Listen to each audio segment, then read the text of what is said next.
Welcome, welcome, welcome. This is our weekly TransParents edition, and tonight Jenni is in transit. My name is Amber, she, her pronouns. Jenni, she, her pronouns, but she is in transit actually on the way to a next Benedict candlelit vigil.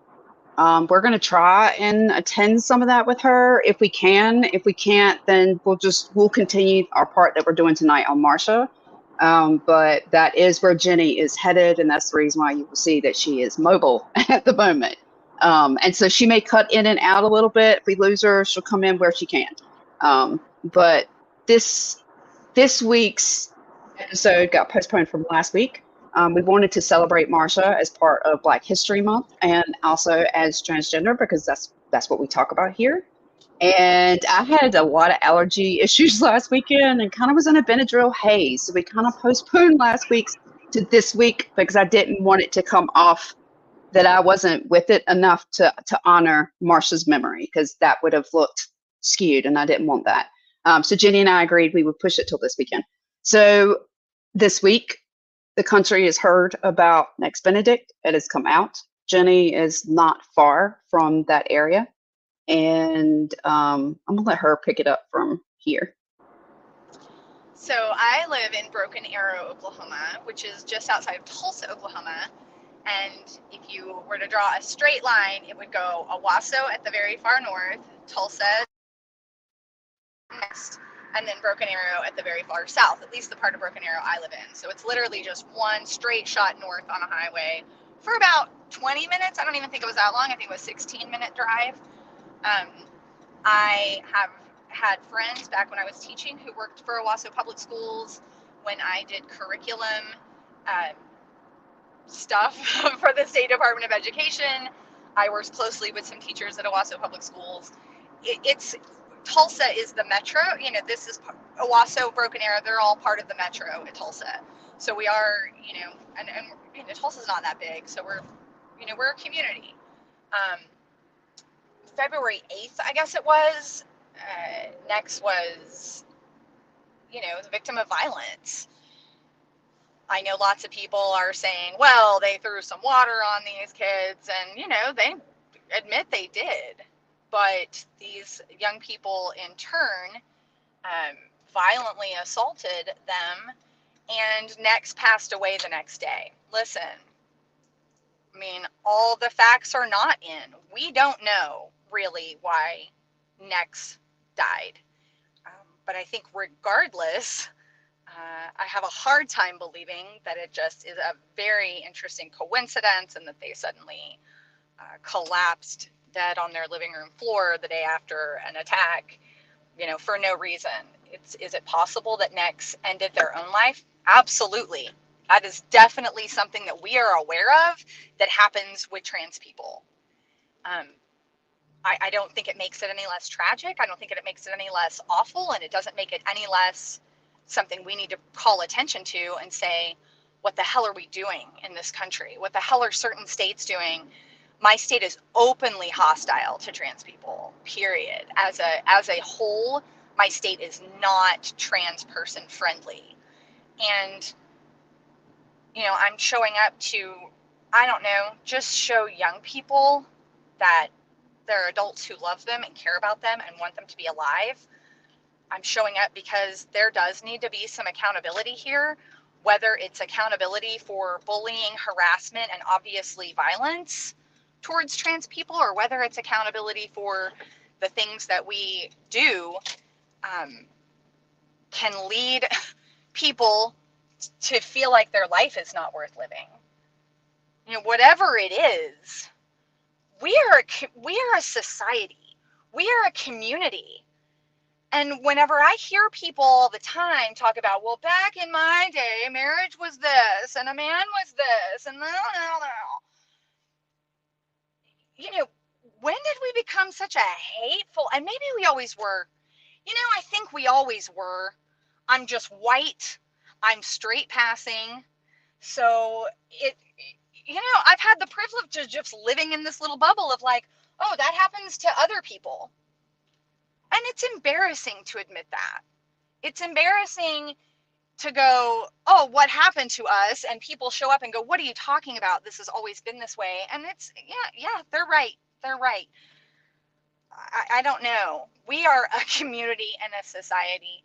And if we are not here to help each other survive at the very least, at the most minimum, to just help each other survive, what the hell are we doing here? It makes no sense.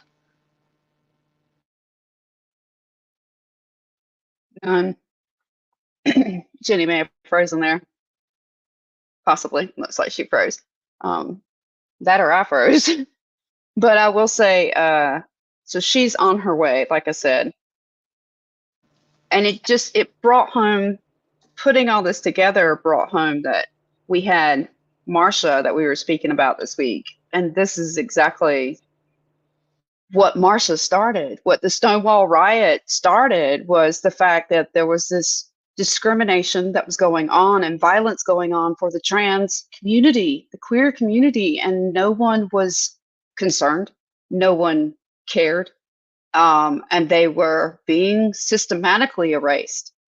And we're looking at a child now. How many years forward? Over 40 years forward. And this child has been attacked and possibly died to their injuries because of the same violence, the same hate. And we as people are supposed to progress. We're supposed to grow as human beings, or we're not supposed to regress into violent, hateful beings. And that's part of why Jenny and I do this. This is why we speak, because we both have kids that deserve to be treated like everybody else. The trans community deserves to be treated like everybody else, to go to school, to go to a restroom, to be able to live and breathe like everybody else and not be attacked because of who they are.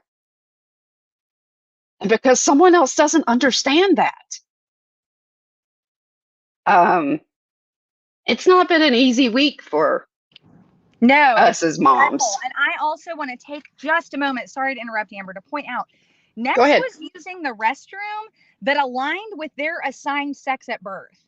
This was not someone who was breaking some kind of rules, which, by the way, are ridiculous, arbitrary rules anyway. But Next had the same parts as me and was in a girl's bathroom. So we can squash that goofy ass argument too. And for our superintendent to come out and say that trans people are a danger in the bathroom. No, sir. Trans people are in danger in the bathroom. They are in danger. Yeah.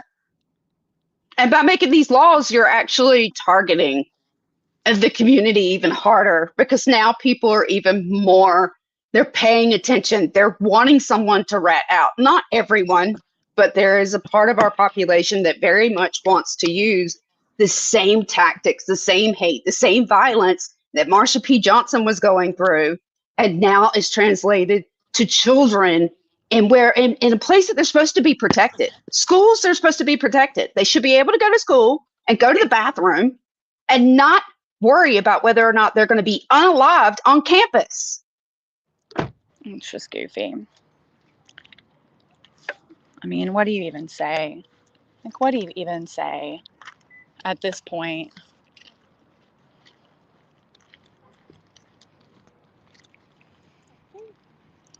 There really there isn't. It's you'd be excusing this, excusing what's going on, which is just yeah, no. It kind of hit me like lead bricks. I just, like I said, I was going over the script for Marsha today, and I was just like, this is exactly what she was fighting for. Yeah, that's in 1969. This is what she was fighting for. it. I watched that documentary on her.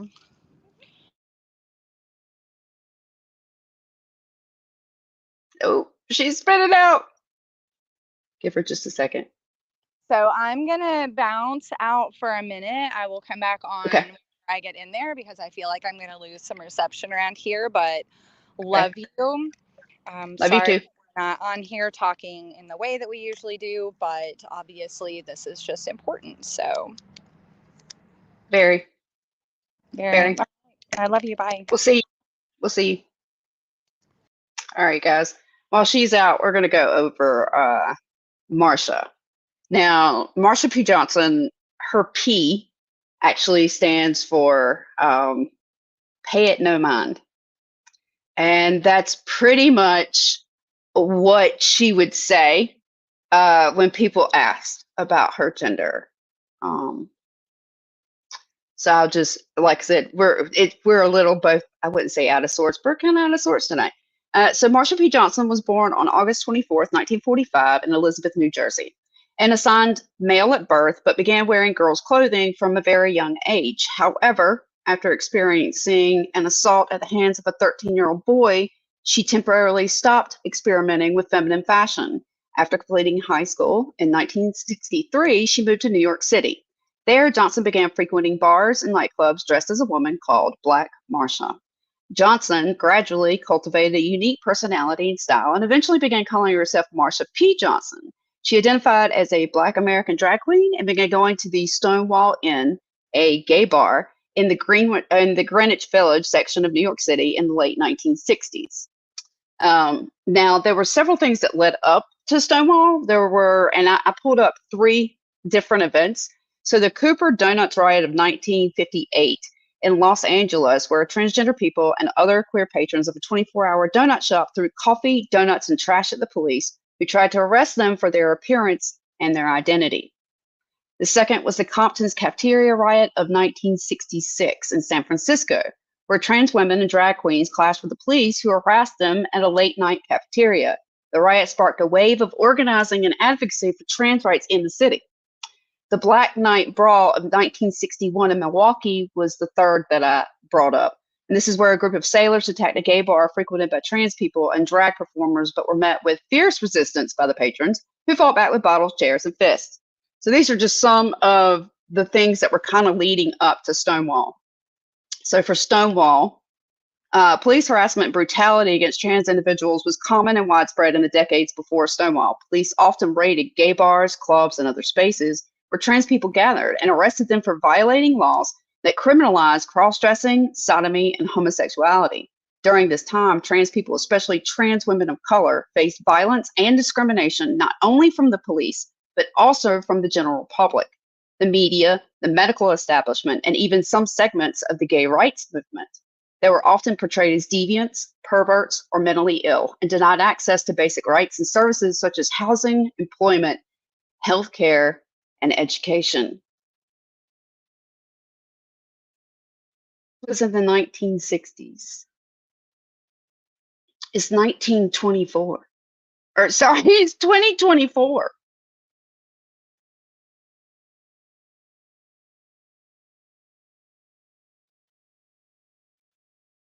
We should be so much further ahead than this.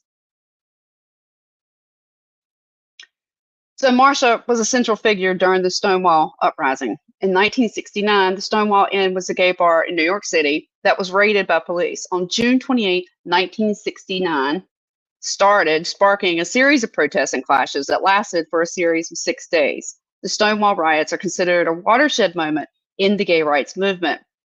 Stonewall was not, excuse me, was not the first or only instance of them fighting back against oppression and discrimination, but it was a catalyst for a more visible and vocal movement that spread across the country and the world. The first anniversary of the riots were marked by the first gay parade marches in New York, Los Angeles, and Chicago. In New York, the first one was called, sorry. Actually, I think I go into it further down because it was more about Marsha's involvement within it. So this is celebrated. That's what Pride is celebrated in June of every year, while they have a Pride parade. It's the celebration of what happened. It's kind of the reminder of those moments at Stonewall. Sorry, I'm making sure that my phone's not buzzing. It's not Jenny. Okay, sorry. When police raided the Stonewall Inn, Marsha, along with other individuals, fought back. These riots were a turning point.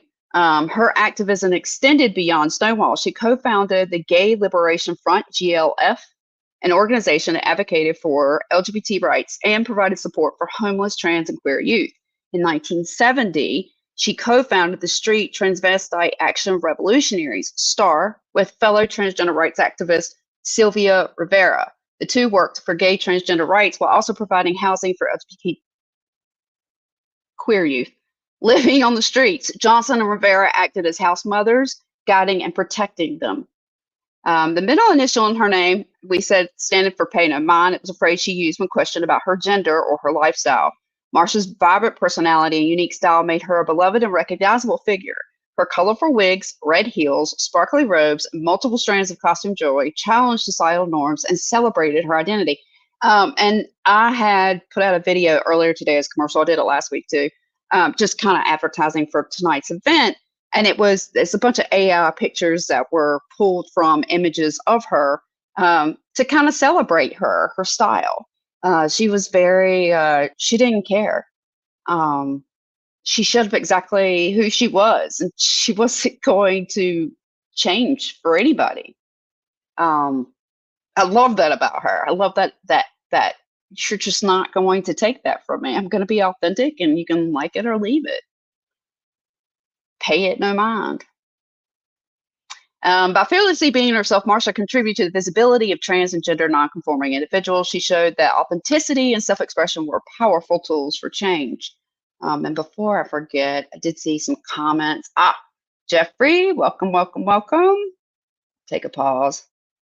Gail. Yes, some things are definitely regressing. Oh, Annie. Yeah, no, even more annoyed. It's not really annoyed. Annie, it's not annoyed. It's hurt.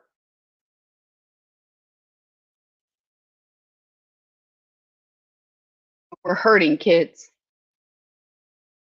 These policies don't protect kids. These policies hurt kids. And what happens is when you start passing these in the community, it makes these certain parents who disagree speak that hatred in their homes, and that spread to their children. That's what happened with the 3 girls that attacked Nex. Their parents taught them this hate.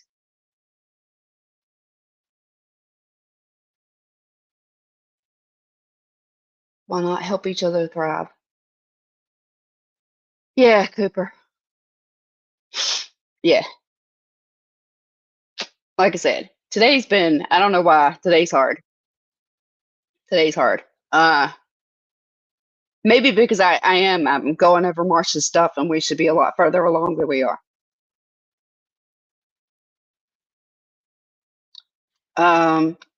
So this, like I said, Marsha's work went way further. So she had her involvement with that. Let me go. There we go. Marsha tirelessly fought for the right of trans people. She advocated for legal protections, healthcare access, and recognition of their identities. The first anniversary of the Stonewall riots was marked by the first gay parade marches in New York, Los Angeles, and Chicago. In New York, they were called the Christopher Street Liberation Day Parade, the first one, where Marsha helped raise awareness about trans issues and the need for equality. And now it's all known as the Pride Parade, and we celebrate it during Pride Month every June. In the 1980s, Johnson, who was HIV positive herself, became an AIDS activist and joined ACT UP, an organization formed to bring attention to the AIDS epidemic. She was noticed for her work and was even featured in a print series by American artist Andy Warhol. Yeah, okay. Annie, keep speaking the exact opposite. That's the only way to bring it is. It is, Annie. It is. And that's the reason why, we kind of wanted to point out the relationship between Stonewall and Next. What's going on? We shouldn't be here anymore. We are, but we shouldn't. We should be past this. Okay. So as far as her legacy goes, actually, let me back to that ACT UP. That was an organization formed to bring attention to the AIDS epidemic. Oh yeah, I did say that. Okay. Her legacy. In 2020, New York governor, who was at the time Governor Andrew Cuomo, announced that a 7-acre, 3-hectare waterfront park in Brooklyn was being renamed the Marsha P. Johnson State Park. So that's been established after her. Her beacon lives on as resiliency and courage. She faced adversity, violence, and discrimination, but remained steadfast in her commitment to justice. Her impact extends beyond her lifetime. Again, we still pull inspiration from Marsha now. So before Jenni comes back on, we had, like I said, I did kind of pull up just information about Next that kind of correlates. They both encountered hostility and bullying. Next was being bullied at school for an entire year before this occurred. As Jenni was stated, their superintendent there of the state has really, really been pushing hard against the trans community. I believe he called them a cult. That he wanted to eradicate it from schools. And as Jenni said, Next was going to, even though Next used they, them pronouns, Next was going to a bathroom aligned with their sex assigned at birth. They were attacked anyway. So by going by the rules that school set, they were attacked anyway.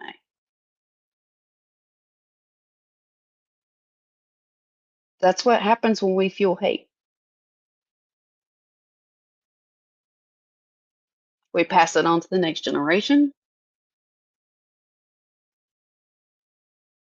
These are kids.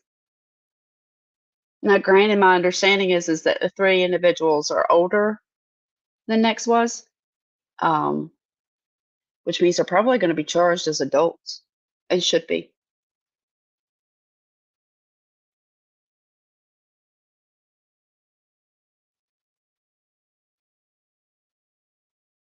So visibility. So Marsha's fight, again, this just kind of adds to Marsha was trying to say that they deserve to be respected, just like everybody else. They deserve that right. And because we haven't established that right, Next wasn't protected. Jenni's son isn't protected in Oklahoma currently. My son is not protected in North Carolina currently.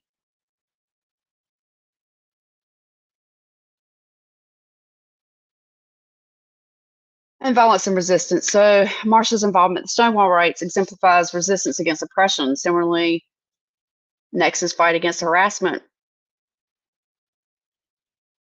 They were just trying to stand up for themselves. They were tired of being picked on. I told the resource officer these individuals had been targeting them for a minute.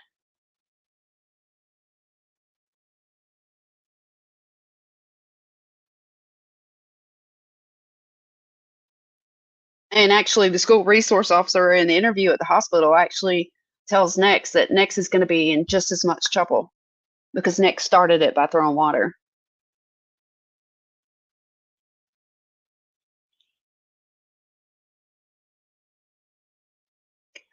There are no words for that.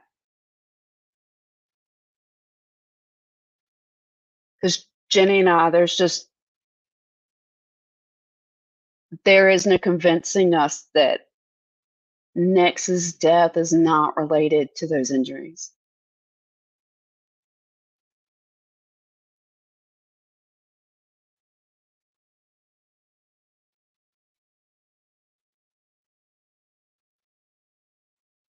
Because of people's hate. And currently we're in a country that is really fueling hate against the trans community. And they're making laws saying that they're protecting children that don't protect children. If you wanted to protect children, you do what's in their, hear me, their best interest. Not the parents, not politicians, the child's best interest. As people, as parents, that's what we want for our kids. We want better. And what we're doing, what is going on in the US, what is going on in other countries around the world,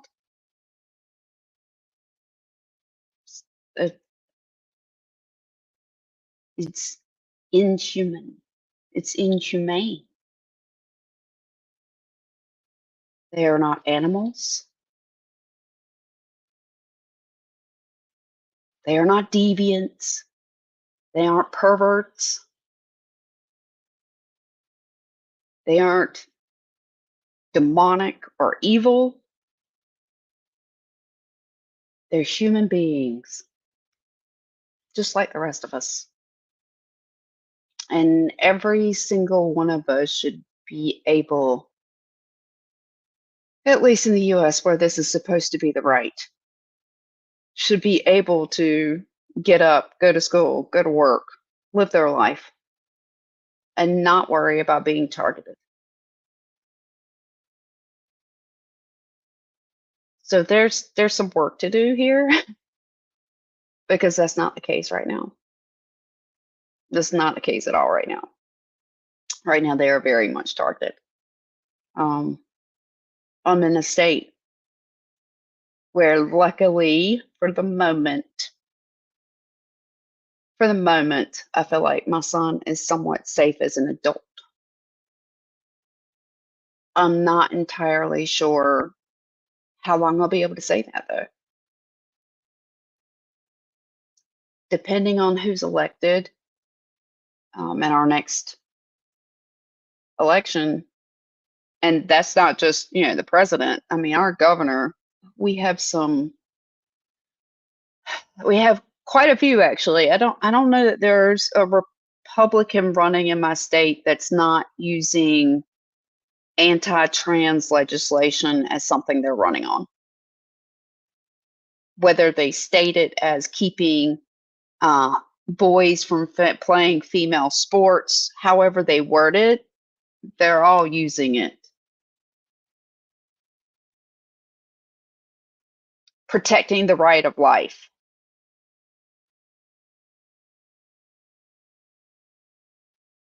That's another, women's reproductive rights. If you want to see something that gets me hot under the collar like trans rights, women's reproductive rights is another one. But then again, all of the rules that are passed are for control.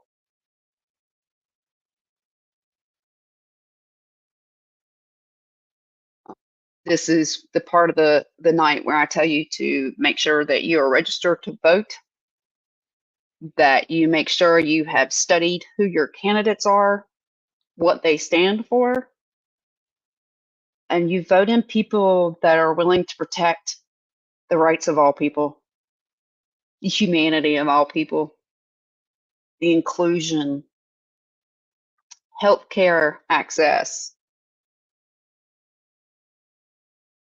because the rules that we keep passing to narrow our vision, our scope of who we are as people is increasing harms. It's increasing infant mortality rates. It's increasing maternal mortality rates. It's increasing the deaths of trans people.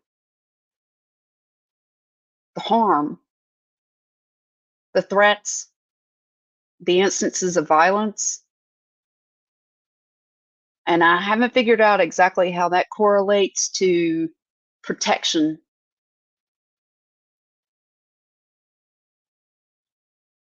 Who are you protecting?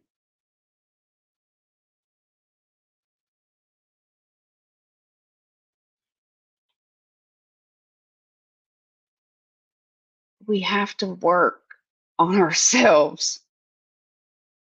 We really do.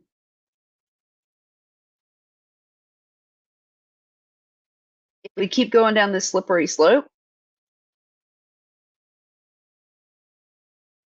like this lands us where other countries have ended, or not ended, but I don't think we want a smear campaign like that, do we? Is that what we're trying to go for? I know most of the audience here that's watching this, they aren't. But if you are watching this and you're curious and you vote for the people that are pushing for these kind of laws, they're pushing for these kind of regulations, think twice, because you are really harming people. There is no threat to you in a bathroom. There is no threat to you at a doctor's office if that doctor's office is giving care to trans individuals. It does not harm you to be in a restaurant next to them. It's not the flu. It's not contagious. It won't magically turn your child into trans. They're not groomed at school. They're not groomed by their parents. These are children that are conflicted with how they feel and what body they're in. And we should be supporting our kids through that struggle. We should be loving them. We should be advocating for them and doing what's best for them. And that's not what's going on right now. I'm not sure if Jenni is going to join us back again. It is 7:33. I think this was supposed to start, she's Central Time, and so this was supposed to start 6:30, I believe, for her. So yeah, we may get her back in, we may not. We'll see. We'll see. But yeah, so it's just been a tough week. It's a lot tougher for Jenni. Jenni is, like I said, she's not far from there. And it just brings home to her what could happen to her kid.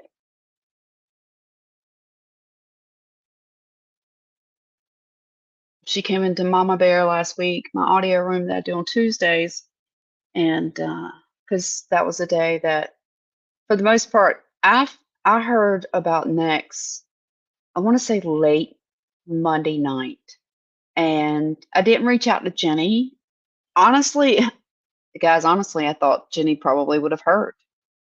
And then she messaged me probably within an hour of my room on Tuesday night and said that she had heard and she was coming, that she wanted to talk about it.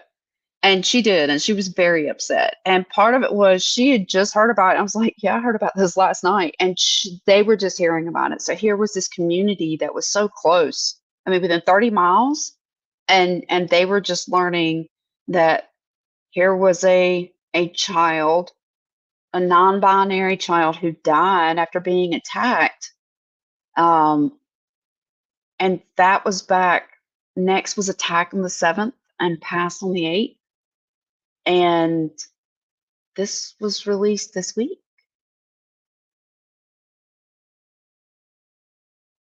A lot of the allies in the community feel like this was a cover-up, that because of the superintendent's rhetoric, people have been calling, there's petitions going around for his removal. There's also, I think it's Chair Raycheck, I'm not sure how you say her name, like Libs of TikTok, I believe is what she's part of. But he had assigned her, Walters, the superintendent, had assigned her to something within their Board of Education, I think within like their library media or something of that nature, back in January. And so both of them, there are petitions going around for their removal because they both spread a lot of anti-trans rhetoric, a lot of, quite frankly, hate. And there are kind of these whispers that this was a cover-up. And part of that was because they felt like this hate has been fueled. It's been gaslit. I talk about this a lot. I don't necessarily talk about it on this show, but in Mama Bear, we talk about it a lot. The politics in this country, a lot of people are gaslighting these issues around the trans community, making them a huge deal when they're not. It makes up, the trans community makes up less than 2% of every state across the country. Overall, less than 2% of the population.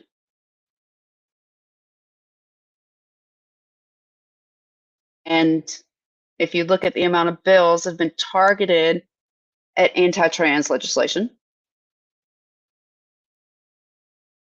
compared to that population, our politicians are supposed to work for all of us. What are they doing for the other 98%? And what that tells you is they've found a particular fear to stoke. And right now they're stoking trans fear. And trans fear puts a target on that community.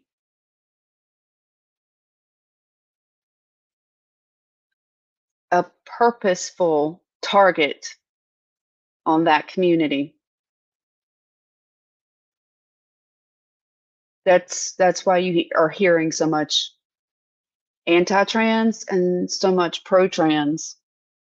That's why you have parents like Jenni and I who are coming out and talking about it. It's why I now have 2 shows about it a week. Because we've got to do better. We must do better.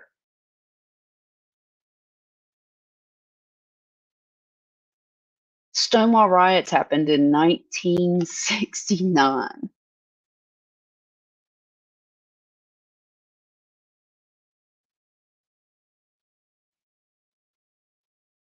It's 54, 55 years. Which, civil rights, you can kind of see the same correlation. Said we fixed things, didn't really fix anything. I think we've got to start fixing stuff, guys. This is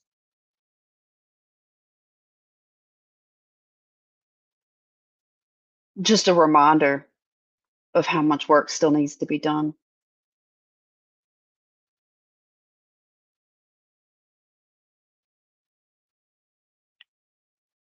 It's why I get up, and no matter the backlash, I push through it anyway.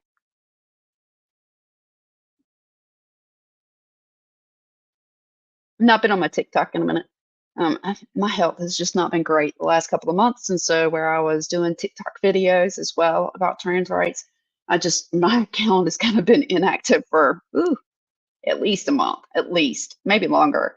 And I know I've gotten some comments, but I know that Jenni this week has made a couple of videos about Next and this whole situation, and she's getting a lot of hate.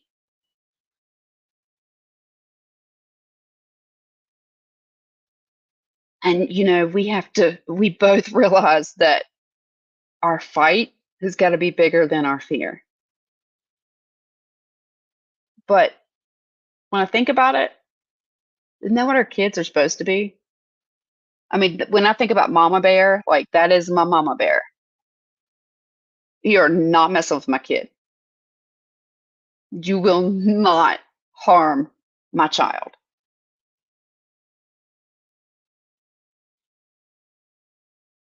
You will come through me.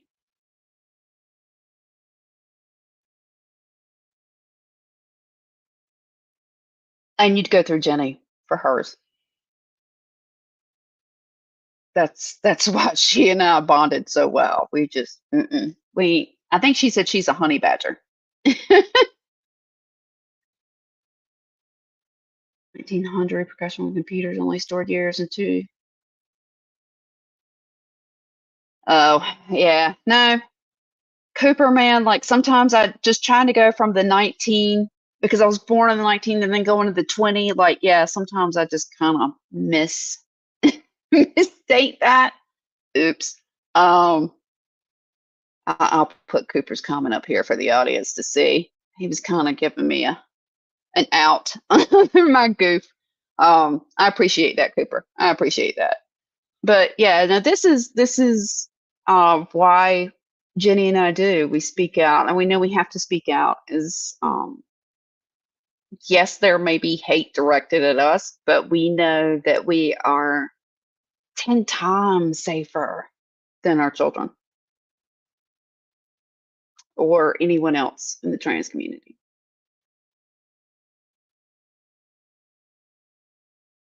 And again, I'm not sure how we got here. Growing up through the 80s, I'm a late 70s baby.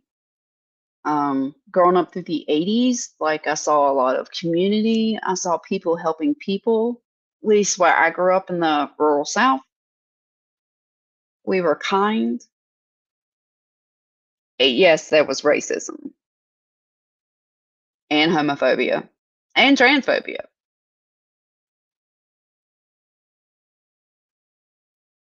But the hatefulness, the violence now, and I'd say the 2020s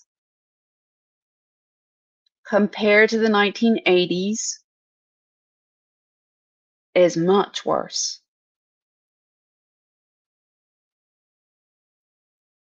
It's much, much worse. We have people who just get in arguments now for no reason. We have more people walking around without background checks who carry. And we have a percentage of our population that's easily gaslit and angered to action.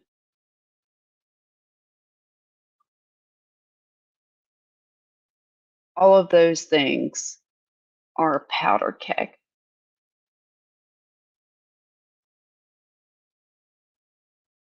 And we've got to right that ship. I'm hoping our political elections this year here in the US show that people are finally ready to address it, ready to face their fears, ready to accept other people exactly as they are.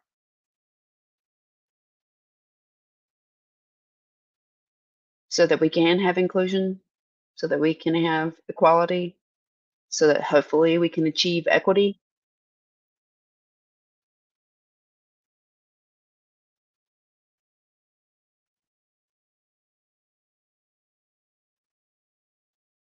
Our sons, the trans community, aren't going away. They will be here.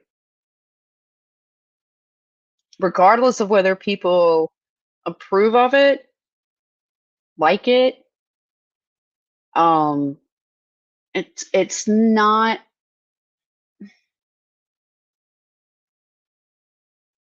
not something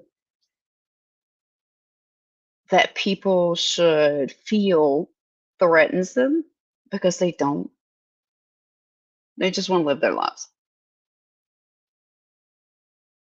And if you didn't have politicians raising a big stink about this right now, talking about trans people all the time, then you probably wouldn't notice them. You wouldn't talk about them, and you probably wouldn't care.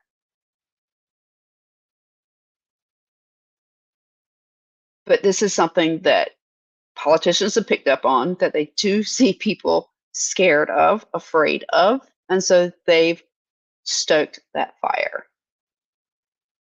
So Jenni and I are just trying to create enough education that you guys realize that it's nonsense. It's nonsense.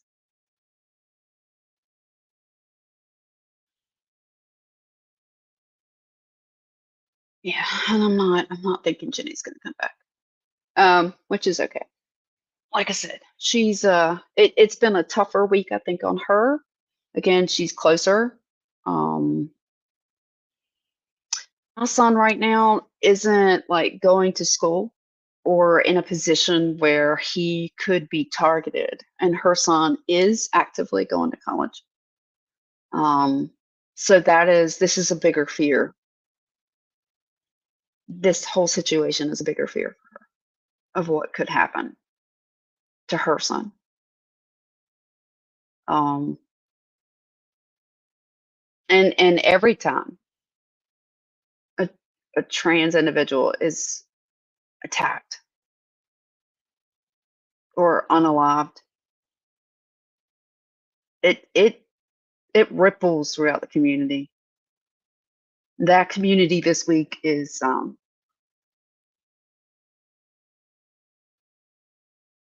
really, really just struggling. They want to be accepted, but at the same time, I have to imagine it feels like a punch.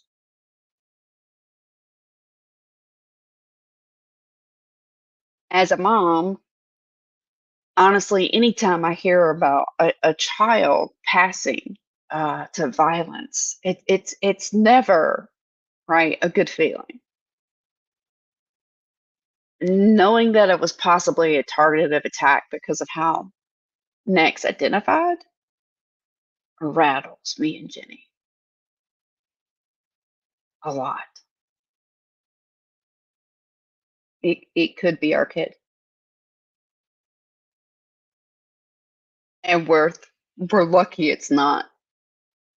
But it's just a reminder that this is every day, right outside our doorstep. And Jenni admitted Tuesday night, which she had not told me, that her son's been threatened on campus, on college campus, as an adult. Because what I tell you, kids learn from their parents.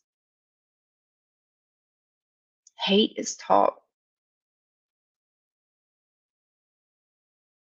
We have to be bigger than that. As the adults in the room, we got to be bigger than that. Can't keep ignoring the problem. Can't let politicians erase our children, our friends, could be parents, community members. They're people just like us.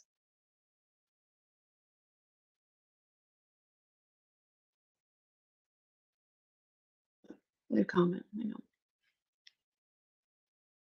Hey, Mariah. She's come in from Florida. So yeah, I think that's the hope with this show, is that we are educating. We are promoting more inclusion, more love, more equality, so that we don't lose more kids.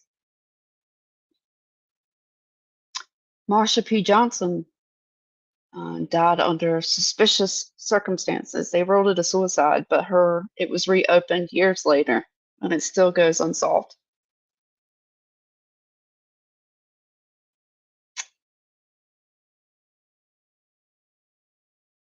AP. AP's here. Good to see you. So yeah, if you're tuning in, we went over Marsha P. Johnson, and because of the issues with next Benedict this week, the incident that's finally come out and made light, we kind of talked about how they correlated. This is what the Stonewall riots was about the hate and discrimination, the violence against the trans community and the queer community. And all these years later,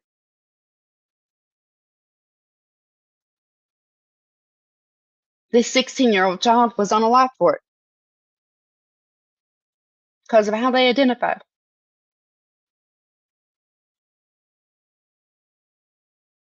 This is what we're creating with this legislation. More hate. And again, as a society, as people, we're supposed to evolve. We're supposed to progress. We're supposed to grow. And I'm hoping that these conversations are going to help people realize that trans people are just people.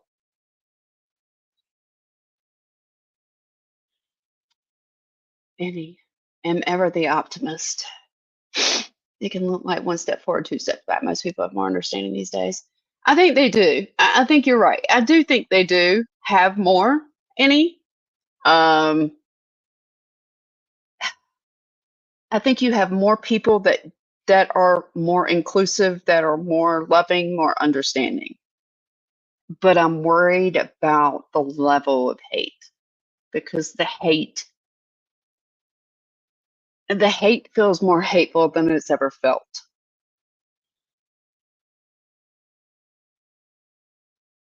I wasn't alive in 1969, so I can't tell you that that's the honest truth. But it feels like that hate is more open and prevalent than I've ever felt it in my life.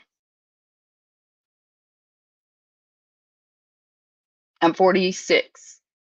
I haven't seen the hate like when I was in my 20s, when I was in my 30s. I didn't see this hate against the trans community. And in the last decade, it's been fueled. We just got to where we were accepting, quite frankly, gay rights in this country. That's where we have moved. And now suddenly we are rolling back even that, and anti. Now we're trying to roll back even having birth control.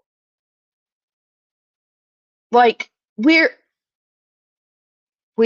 being moved in a direction that is less inclusive, less accepting, less equal, less equitable, and we need to be aware. Because the only way to change it is to be aware, to talk about it.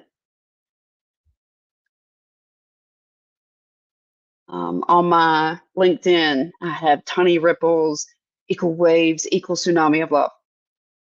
And I always say in my audio rooms that those conversations that we have are these small little conversations that are tiny ripples. And those tiny ripples can become waves, and those waves can become a tsunami of love, where the trans community is accepted, where the trans community is included and, quite frankly, protected. Protected. That's my goal, to protect them. Nobody should be targeted because of who they are. No one. Jeffrey, yes, it's the opposite. It's the direction. It's the opposite direction where we're supposed to be headed. We're supposed to want to grow and to be better. Like that's been all of our history, has it not? That you always wanted to have better for the next generation. And I'm not sure what we're doing, what we're teaching right now, but it's not better. Not at the moment. We're working to change that, but whew. Sorry, guys. My nose is like making me crazy. Cried a little too much. Yeah. So I don't know. I guess what I want you to take away from it, Marsha P, pay it no mind. She lived exactly as who she was. And when somebody asked, pay it no mind. And that's where we should all be.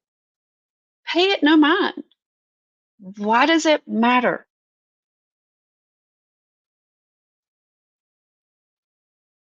Just be respectful. Move on. Even if you don't understand it, you don't like it, that's okay. But you don't have to be hateful. You can just say nothing and stroll past. Just like online, we can say you can scroll on, you can stroll on. You don't have to say anything. Your opinion isn't needed. If it doesn't relate to you, mind your own business. There's a lot of phrases we could go through. In other words, just live your life. Let them live their life. That's not what they can do right now, though. And that's why I stress voting rights. That's why I stress voting rights as long as y'all have me around. Because that's where we make the difference. Because that's who's targeting the trans community. And because the politicians are targeting it, the voters are listening. Because it's a voting year. That's why all the hate is ramping up. The targeting is ramping up. And I don't want to see any more children die.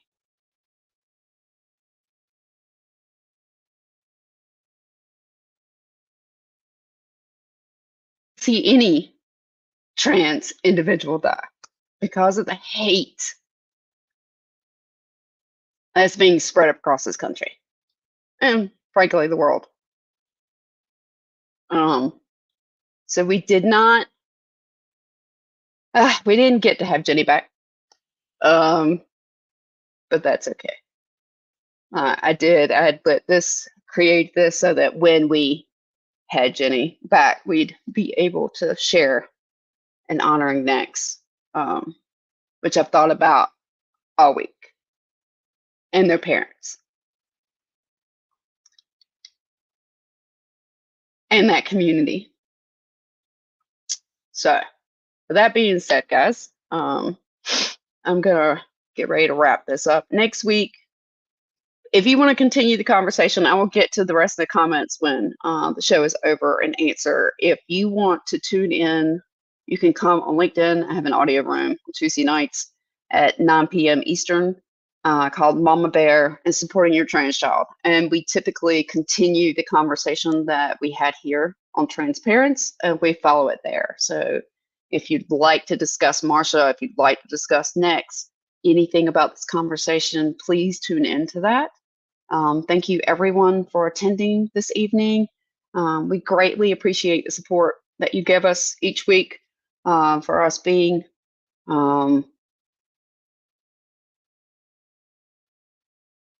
just the support y'all give us each week.